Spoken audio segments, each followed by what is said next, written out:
توی این سال به من گفته جدول روبرو رو طوری پر کن که هر سطر و ستون و قطر رو با هم جمع زدن مقدارش یک عدد ثابت باشه. یه حلی برای اینا داریم به اسم روش مثلث که جلوتر در موردش توضیح میدم. قبل از اون میگم 9 و 11 با این عضو خنثی که کاری بهش ندارم جمع شد یه عددی رو داده.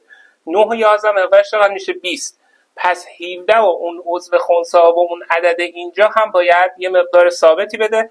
این اگر ازش حذف کنم 17 و این عدد باید مقدار 20 رو به من بدم. پس این عدد رو به دست آوردم 3. حالا روش مثلث چیه؟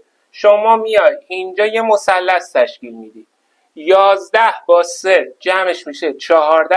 اگر که تقسیم بر 2 کنی میشه 7. پس قطعا اینجا 7. همین کار رو میتونی برای هر عضو دیگه هم انجام بدی. یعنی اینجا آرم یهود درست شد. 9 و 17 26 تقسیم بر 2 13. پس این عددم 13. 9 و 3 12 تقسیم بر 2 6. این عدد 6. 17 و 11 28 تقسیم بر 2 این عدد رو به شما میده. پس این عدد 14.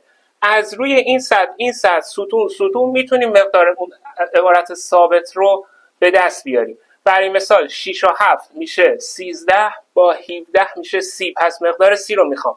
پس عدد وسط من قاعدتا باید 10 باشه. چرا؟ چون 17 و 3 20 میشه. با چی جمع میشه تا مقدار 30 رو بسازه؟ با عدد 10.